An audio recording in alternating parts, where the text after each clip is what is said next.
Hello दोस्तों, स्वागत है आप लोगों का एक बार फिर से मेरे चैनल पे। जो लोग नए आए प्लीज़ मेरे चैनल को आप लोग सब्सक्राइब कर दीजिएगा। इस वीडियो में हम लोग बात करेंगे सेल के बारे में, जिसे हम लोग स्टील अथॉरिटी ऑफ इंडिया के नाम से जानते हैं। आज इसका नंबर निकल चुका है।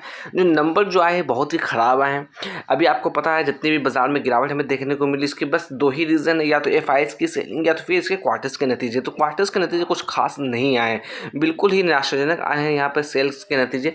अगर हम लोग बात करें इसके गिरावट के लिए, तो देखिए इसमें लगातार कंटिन्यू गिरावट देखने को मिल रही है। इसने 170 के लेवल्स को टच किया, उसके बाद से कंटिन्यूस में कहीं ना कहीं गिरावट ही हमें देखने को मिल रही है। बट अभी किस लेवल तक ये गिर सकता है, क्या यहाँ से पुल बैक मारेगा, क्या यहाँ पर हमें बाई करना चाहिए, इन तमाम चीज़ों को हम लोग चर्चा करेंगे इस वीडियो के अंदर।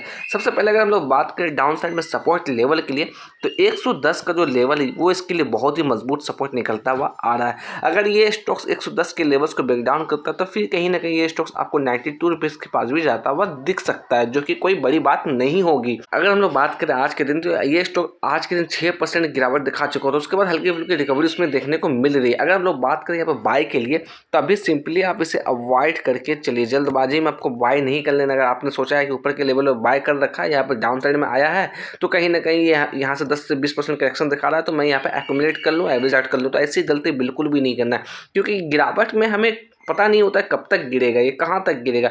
जब तक ये एक लेवल के पास आके रुक जाता है, वहाँ पे कंसोलिडेटेड रेंज में काम करता है, तब कहीं ना कहीं हम लोग अनुमान लगाते हैं कि ये स्टॉक्स में कहीं ना कहीं वहाँ से वापस पुल अप देखने को मिलेगी।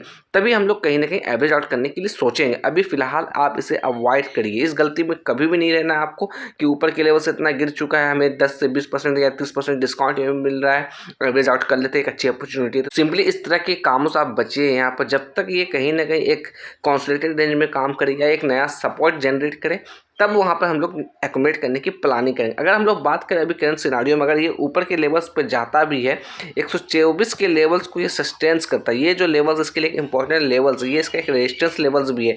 अगर इस लेवल्स को ये सस्टेंस करने में कामयाब रहता है, तब कहीं ना कहीं अगर ऊपर में आपने खरीदारी की है, तो यहाँ पर एक्यूमुलेट करने की कोशिश करिएगा। अदरवाइज अभी फिलहाल इग्नोर करिए। अगर ये स्टॉक्स में यहाँ से गिरावट हमें देखने को मिलती है, तो सिंपली वेट करिएगा, जल्दबाजी में आप एक्यूमुलेट नहीं करिएगा। जब एक लेवल्स पे स्टे कर जाए, वहाँ पर कंसोलिडेटेड रेंज में काम करें, तब आप कहीं ना कहीं एक्यूमुलेट करने की प्लानिंग कर सकते हैं। तो पहला जो लेवल है, मैं जैसे बार बार बोल रहा हूँ, 110 का लेवल है, ये एक क्रूशियल लेवल हो सकता है। मैं अगर पर्सनली अपने लिए बात करूँ, तो ये जो स्टॉक्स है मुझे बिल्कुल भी पसंद नहीं है। इसके पीछे के बहुत सारे रीजंस हैं, क्योंकि ऐसा नहीं कि कोई नई कंपनी लिस्ट हुई है, कोई नई IPO आई है। ये पुरानी कंपनी, बहुत दिनों से कंपनी ट्रेड कर रही है, महारत्न कंपनी की कैटेगरी में आती है। उसके बावजूद भी इसमें रिटर्न्स के नाम पे कुछ भी नहीं है। अगर हम लोग बात करें डिविडेंड के तौर पे, तो डिविडेंड भी वैसा कुछ आपको देती भी नहीं आती है स्टॉक्स। देखिए अगर हम लोग बात करें यहाँ पर रिटर्न्स में, तो पिछले 6 महीने में 23.5% टूट चुका है। पिछले 3 महीने से कंपेयर करें तो 16% की गिरावट है। पिछले 1 महीने से बात करें तो 10% की गिरावट है। तो ऑलमोस्ट रिटर्न यहाँ पर नेगेटिव नजर आती हुई दिख रही है। पिछले 5 सालों में बात करें तो वहाँ पर सिर्फ और सिर्फ 200% का रिटर्न है,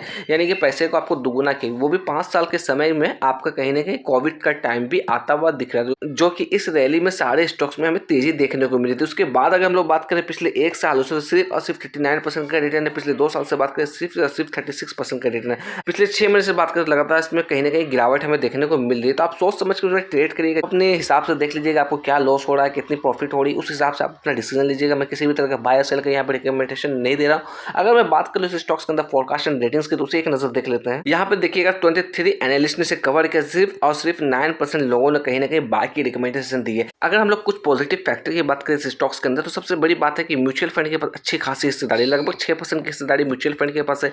अगर बड़े पीरियड की बात करें, DIS की बात करें, तो उनके पास लगभग 11.5% की हिस्सेदारी है। अगर फॉरेन इन्वेस्टर की बात करें तो उनके पास भी 2.5% की हिस्सेदारी है। तो ओवरऑल हम लोग बात करें तो म्यूचुअल फंड और DIS के पास अच्छी खासी स्टेक्स है स्टॉक्स के अंदर। अगर मैं बात करूँ स्टॉक्स के अंदर डिविडेंड के बारे में, तो डिविडेंड भी कुछ खास आपको नजर आता हुआ नहीं दिख रहा होगा। यहाँ पर अगर हम लोग बात करें बोनस का, तो अभी तक किसी भी तरह का बोनस नहीं दिया है। अगर स्प्लिट की बात करें तो अभी तक किसी भी तरह का स्प्लिट इस स्टॉक्स के अंदर देखने को नहीं मिला। अगर मैं बात करूँ सेल स्टॉक्स के कंपटीटर के बारे में, तो टाटा स्टील की कंपटीटर कंपनी निकलती हुई आ रही है, और JSW, जो कि इससे सेल के कंपेरिजन में बहुत ही अच्छी नजर आती हुई दिख रही है। हम लोग बात करें समय समय पर इसमें अच्छा खासा बोनस भी देखने को मिल रहा है, और अच्छा खासा रिटर्न भी इस दोनों कंपनी ने जनरेट करके दिया इसके कंपेरिजन में।